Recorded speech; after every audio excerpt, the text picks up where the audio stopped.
A TV Com Estilo conversa mais uma vez com a crítica de arte e empresária Ana Dias Mourão. Das outras vezes, a gente conversou sobre a Lampe Berger, eu tive o prazer de conhecer a história da Lampe Berger, sobre óleos, e hoje a gente vai ter uma aula de perfumes. Quais são os tipos de perfumes? Quais são por que essas nomenclaturas de perfume? Como é que se constitui um perfume? A constituição básica do perfume vai se dar em cima de uma pirâmide, que é o que a gente chama de pirâmide olfativa.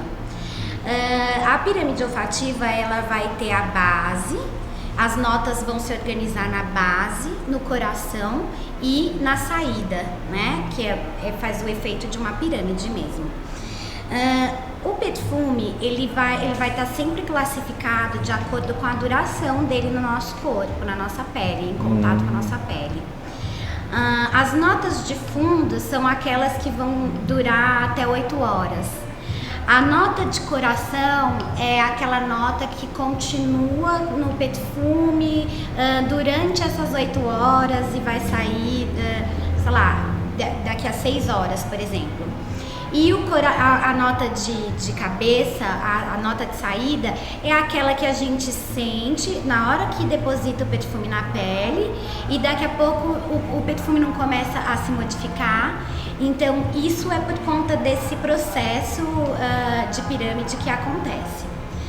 A duração do perfume no corpo, ela vai depender muito, em primeiro lugar, da qualidade do material que é usado no perfume e, em segundo lugar, da quantidade de material. Quando a gente tem um perfume que é classificado como eau de parfum, geralmente esse perfume ele tem uma concentração grande de óleo essencial natural.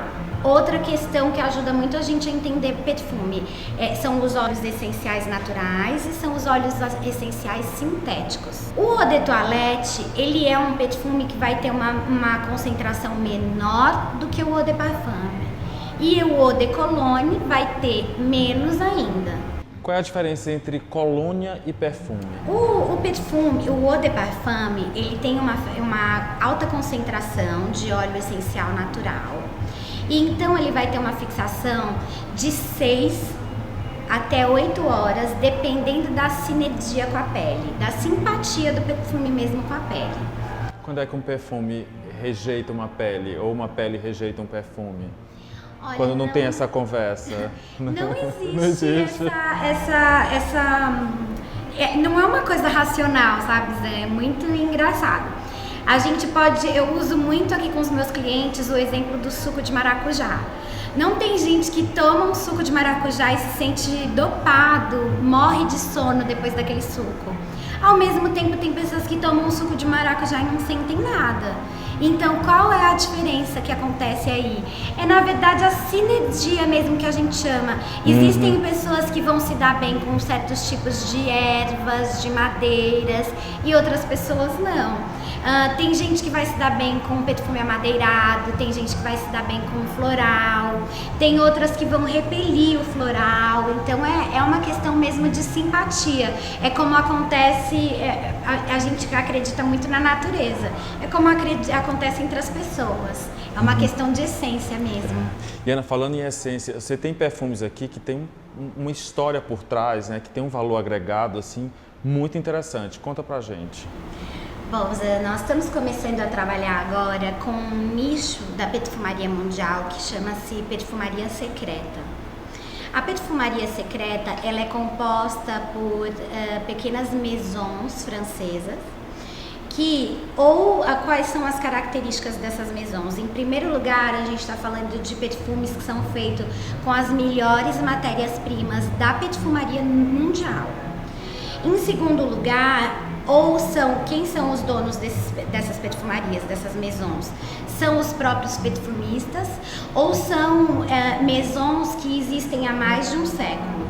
Então, nós temos, por exemplo, marcas aqui, ou perfumes aqui, que existem desde a era medieval, são reedições de perfumes do século XIX, ou são perfumes atemporais mesmo. Claro que a fórmula sempre se modifica de alguma forma, mas eles tentam manter aquele espírito mesmo, aquela áurea do perfume de antigamente. E eles buscam a essência desses perfumes, em que eles se inspiram, buscam da onde?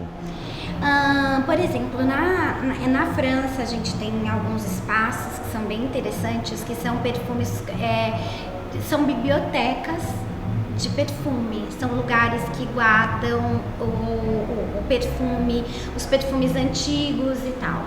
Aqui nós temos bastante casos de, por exemplo, como a Larina, o Barcarrane, que são perfumes que a perfumista vai até essas bibliotecas. É esse que você fala. Tem um frasco lindíssimo. Estuda o perfume e então ela vai lá e refaz ele de maneira fiel, mas contemporânea.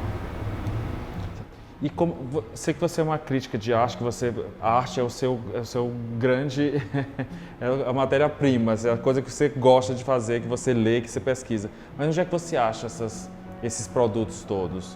Um perfume secreto? Hoje eu posso dizer, claro, considero perfume arte, considero a maioria das fragrâncias que eu tenho aqui obras de arte, realmente. A minha pesquisa, ela é focada em perfumaria e cosmetologia.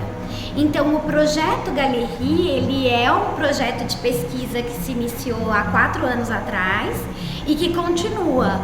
Aqui, o nosso trabalho é unir essa nossa pesquisa, né, do que existe na perfumaria mundial, do que é perfumaria, de como esse processo se dá, da história disso tudo. Essa história é construída junto com a opinião do nosso cliente, né? Então é como se o projeto Galerie fosse realmente um organismo vivo, alimentado por uma pesquisa constante e pela opinião, pela vontade, pelo que agrada ao nosso cliente. O que você percebe do seu cliente, do piauiense, em relação a cheiro, em relação a perfume, em relação a esse clima quente que a gente vive? O clima determina muito, né? Então, às vezes eu já tive casos de trazer marcas internacionais ou nacionais maravilhosas, mas que não foram marcas que não se deram tão bem porque não combinaram. De maneira que a gente tem marcas que vão se dar muito bem, produtos específicos de cada marca, outros vão cair como uma luva. Por exemplo, eu tenho o exemplo de um perfume aqui que tem uma nota surpreendente de pepino, refrescante, elegante, sofisticado, que cabe para qualquer hora do dia e que caiu como uma luva no nosso clima, né? Pepino. Pepino, exatamente. Interessante. A gente tem um perfume aqui também muito surpreendente, que é um perfume de uma maison que existe desde a era medieval, que ele tem uma nota de gin tônica.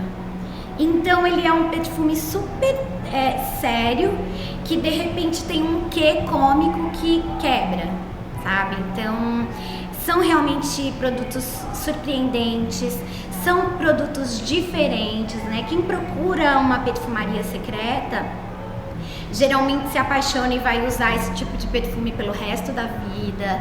Dificilmente você vai encontrar uma pessoa usando o mesmo perfume que você. Qual é a diferença desses produtos, por exemplo, dessa perfumaria secreta, dos perfumes importados que a gente vê no mercado por aí?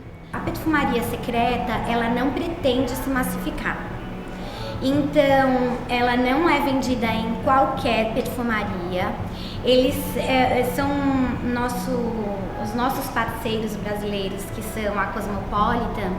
Eles refinam muito, assim, a gente passou por um processo de seleção, né? Não é vendido em qualquer lugar. Eles priorizam muito a forma como a gente trata o cliente, esse tratamento íntimo, essa paciência. Quer dizer, um consumidor de perfumaria secreta, ele não consome sem saber as notas. E ele não precisa chegar com esse conhecimento, é nossa obrigação passar esse conhecimento para ele. Outra questão é duty free, grandes lojas de departamento também não é. Eles vão sempre para pequenas lojas que têm uma curadoria, lojas que têm esse cuidado com o cliente. Outra diferença é a qualidade do material.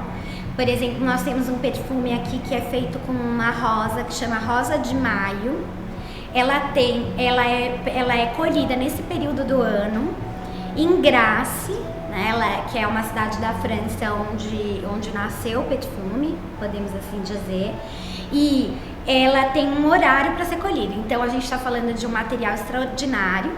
Porque uma coisa que a gente acreditava muito, Zan, é que existia um fixador, o perfume ele tinha um fixador. E hoje a gente sabe que não. O que faz com que o perfume fixe mais ou menos é a qualidade do material. Se eu estou falando de um material que é o excelente do mundo, eu chego a ter perfume com fixação de 24 horas. Tá um cheiro tão bom aqui. Eu chego a ter perfume com fixação de 24 horas. Olha, eu vou te mostrar aqui, esse é um perfume que existe, o nome dele é 1270 e ele existe desde 1270, né? Ele é uma homenagem ao início dessa maison. Ai, desculpa.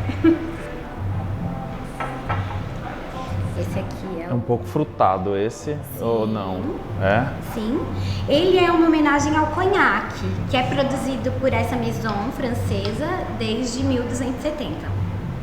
Então ele vai ter tanto um toque amadeirado, que vão lembrar os barris onde a bebida é envelhecida. Ele vai ter um toque de mel, de amêndoa, e se eu não me engano ele tem inclusive uma nota floral. São surpreendentes, existem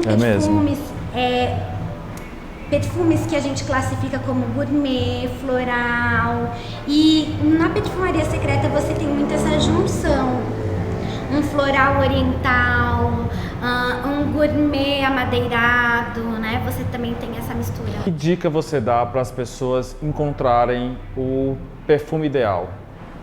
Eu acho que, em primeiro lugar, procurar perfume é sentir, né? Eu acho que perfume é uma coisa cara e é uma coisa que a gente tem, né? É sentimental, é íntimo. Então, saber que notas esse perfume tem, quais são os ingredientes nesse perfume. E a gente cria um histórico, né, Zan? Quais são as notas que mais combinam comigo? Às vezes a gente leva um eau de parfum pra casa e fala, poxa, aquela vendedora me enganou. Ela falou que ele tinha uma fixação de 8 horas e o perfume durou 4. Mas, na verdade, você não conhece qual é a sua sinergia, né, com a coisa mesmo. Às vezes você se dá super bem com o jasmim, mas o âmbar não tem fixação na sua pele. Então, eu acho que essa coisa mesmo de se permitir descobrir coisas novas, cheiros novos, sensações, memórias. Ana, obrigado pelas essas informações ótimas. A gente sempre sai daqui perfumado, com a boa sensação por fora e por dentro também. Obrigado. Eu que agradeço, Zana.